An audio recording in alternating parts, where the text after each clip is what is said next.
The story begins with John, who was being taken to a level 6 high-security prison. Once, John used to work in the special forces, and now he had arrived here as a prisoner. As soon as the new inmates arrived, the warden's hologram welcomed them and said, "Asterisk, this world has no need for you. That's why you will remain in this prison forever." Asterisk. Then John was sent to the warden. The warden read John's file and learned that John had killed his commanding officer. He had already escaped from 2 level 5 prisons, and a DNA scan revealed that he was extremely angry and short-tempered. The warden explained that in this prison he would not be able to meet anyone, nor would he get any phone calls or letters, and if he caused any kind of trouble, he would be given a very painful punishment. Shortly after, John was beaten and thrown into his cell. His cellmate secretly gave him a piece of bread, but the warden had already seen everything through the security cameras. That evening, John saw a man being dragged away while screaming. His cellmate told him that he was being taken to Absalom, an island where prisoners who misbehaved were sent. The cellmate kept talking,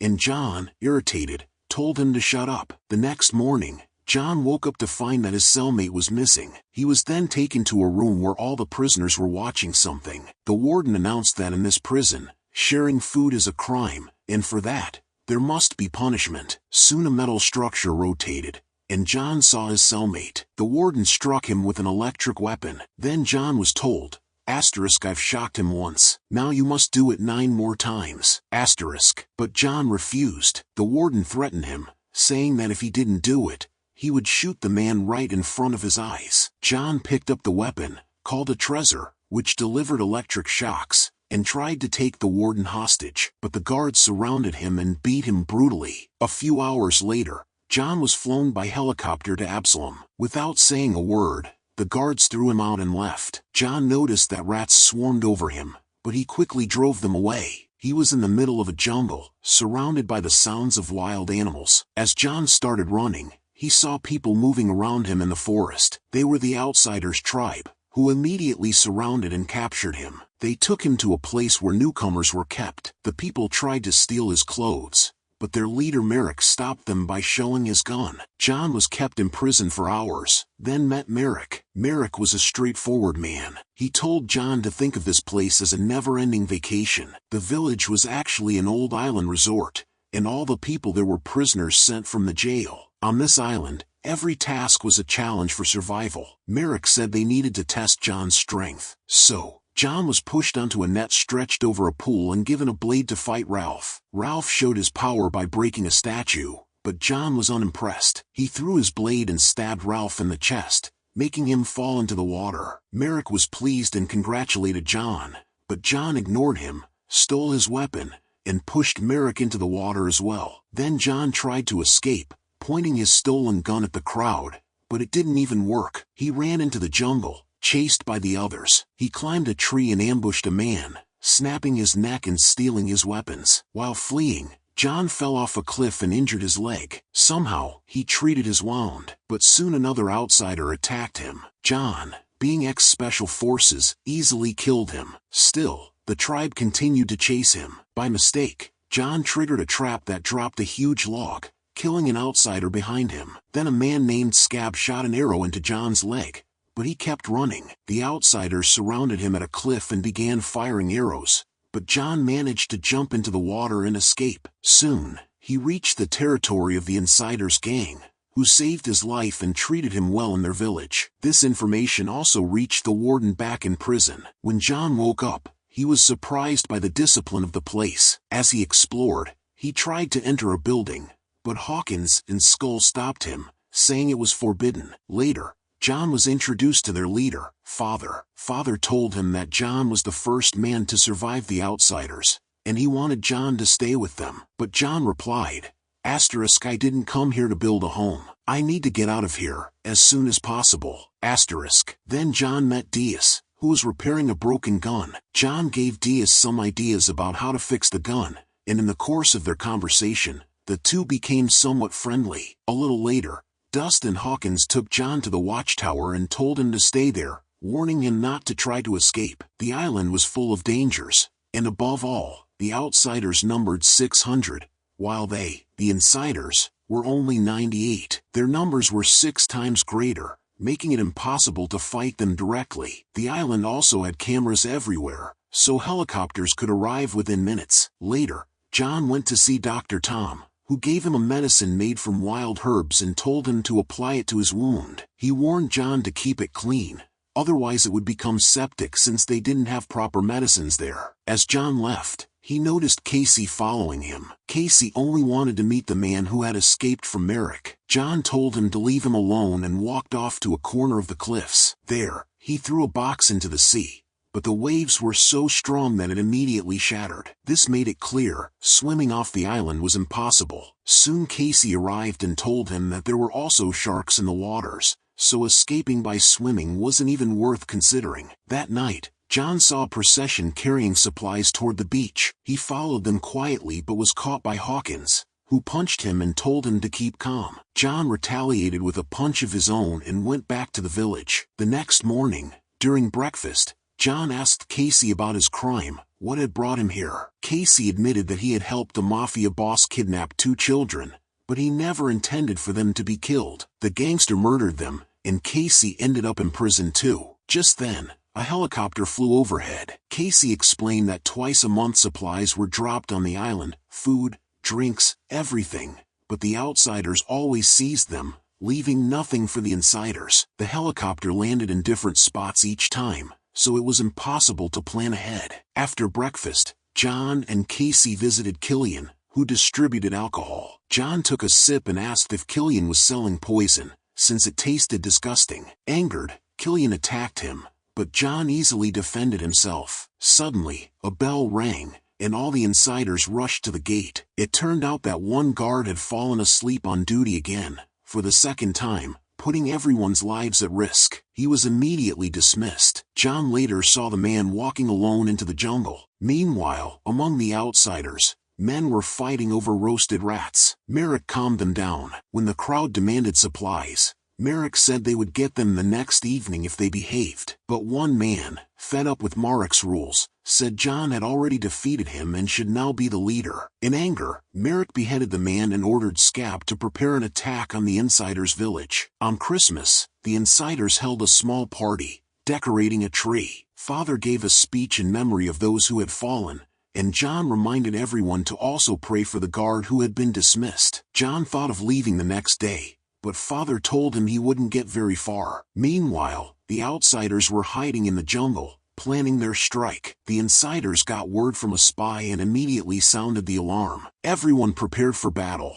Casey urged John to fight with them, but at first John refused, saying it wasn't his fight. Then he realized that the insiders, despite their flaws, were far better than the outsiders, who attacked without reason. So he decided to fight alongside them. Back at the prison, the warden also learned of the upcoming battle and thought it was perfect. Both groups would end up killing each other. On the bridge, a few guards were posted, but the outsiders pulled them into the water. Then they launched burning arrows, one of which struck a man directly in the mouth. Hawkins quickly told his men to take cover, but the arrows still set fire to the buildings in the village. Some rushed for water, while another soldier tried to remove arrows from a roof but was killed. The outsiders then tied logs together, rammed them into the gate, and brought down both the gate and the watchtower, breaking into the village. A brutal battle erupted. Everywhere, people were being killed. John used his special forces combat skills to take down enemies one after another. Casey froze before an outsider,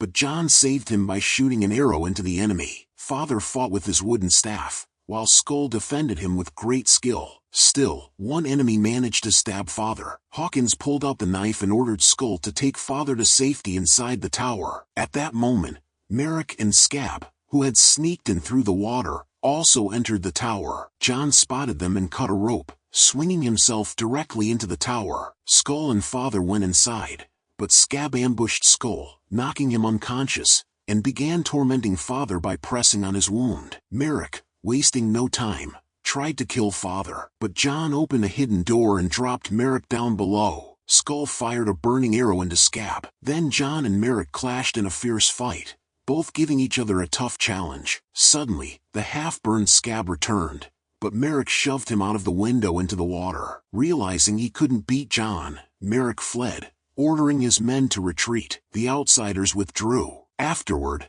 the insiders burned the dead bodies. Father spoke words over them, while John watched the flames from a distance, remembering his old life when he had killed people in war. Killian came over and handed him a drink, telling him that Father had been imprisoned for his wife's overdose case, though there was never any proof. That made him the only truly innocent man on the island. The next morning, John saw some insiders secretly carrying supplies to the shore. He followed and discovered they had built a boat. Rushing to Father, John was told they had been secretly planning an escape. The boat was designed by Diaz, equipped with a cooling system to evade radar, but other sensors still detected it, and helicopters quickly surrounded them, even opening fire on the watching group. The insiders hid behind cliffs to survive. Father then said that the warden must have a spy among them. John declared that he would go on the next boat, but Hawkins and Father said many had been waiting for years, so John would have to wait his turn as well. A few days later,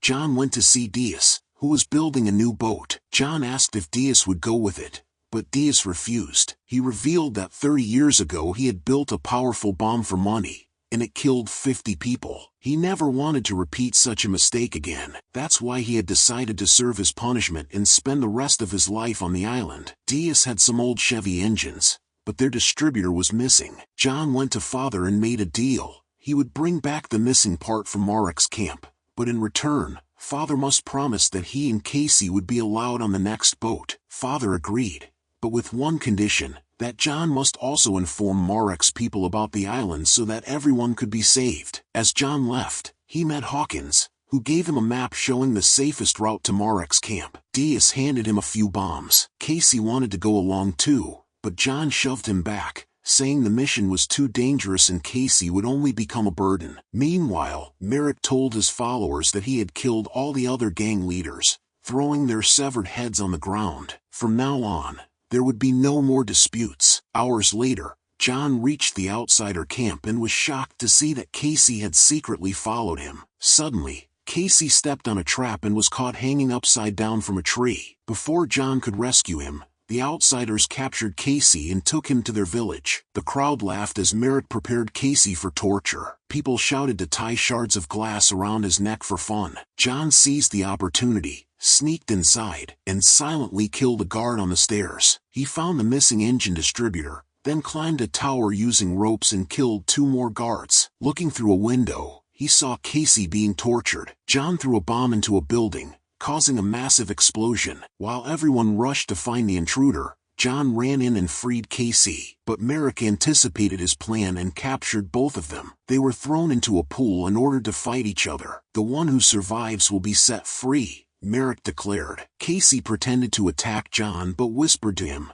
"The insiders need you, not me. Kill me." John refused to kill his friend. Then Casey suddenly lunged at him, and John's spear struck him. But Marek broke his word. He set up a machine to kill John. But suddenly, a spy among the outsiders betrayed Marek and stopped him. The spy told John to return quickly and warn Father that Marek was uniting all the gangs for another attack. John rushed back to the village, handed the distributor to Diaz, and told him to work quickly. He informed everyone about the incoming assault. He found Father lying sick in bed. John told him they didn't have the weapons or defenses to win the coming battle, and it would be better to abandon the village. Hawkins was furious, since this place had become their home, but Father calmed him, saying John was right. He ordered Hawkins to start preparing an escape plan. The next morning, everyone began evacuating the village. Father, still bedridden, revealed to John that he was suffering from a fatal disease and would die within a month without treatment. No one else knew this, only Hawkins had some suspicions. Father wanted John to take his place as leader,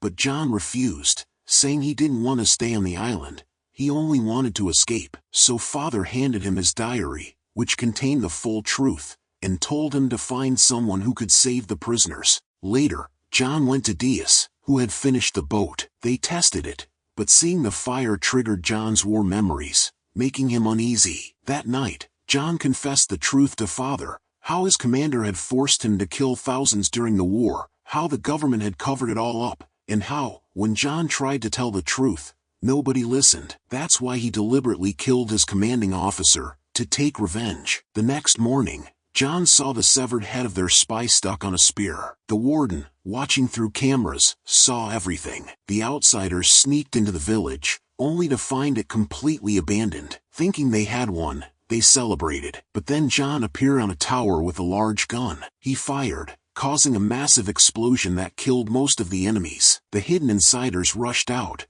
now outnumbering the outsiders, who panicked and fled. Father came out of his room to see the outcome of the battle. Marek also arrived and immediately killed Skull. Then he began fighting John. The two clashed fiercely, but this time John had the upper hand. Marek pushed John to the edge of the tower and nearly killed him, but Father grabbed Marek from behind. Marek stabbed Father, killing him, but in that moment John climbed back up, unleashed a series of powerful blows, and finally knocked Marek off the tower to his death. Afterward, John saw flames near the beach. He and Hawkins ran to the boat, only to find Diaz dead and the boat burning. In Diaz's hand was a necklace that belonged to Tom. They realized the true spy had been Tom all along. They stormed into Tom's house and discovered a transmitter. The warden had promised Tom freedom in exchange for spying. Tom knew a helicopter was coming for him. John forced him to change the landing coordinates. A little later, Tom stood waiting in the field as the helicopter landed. Hidden insiders ambushed, killing all the soldiers. John boarded the helicopter, stopped the warden from escaping, and threw him out onto the island, leaving him with Tom. John then took the pilot's seat and flew off, taking Killian and several other prisoners with him. Meanwhile, in the jungle, Tom and the warden were surrounded by the outsiders, who would now give them a fate worse than they could ever imagine. If you liked the video, don't forget to like and subscribe to the channel.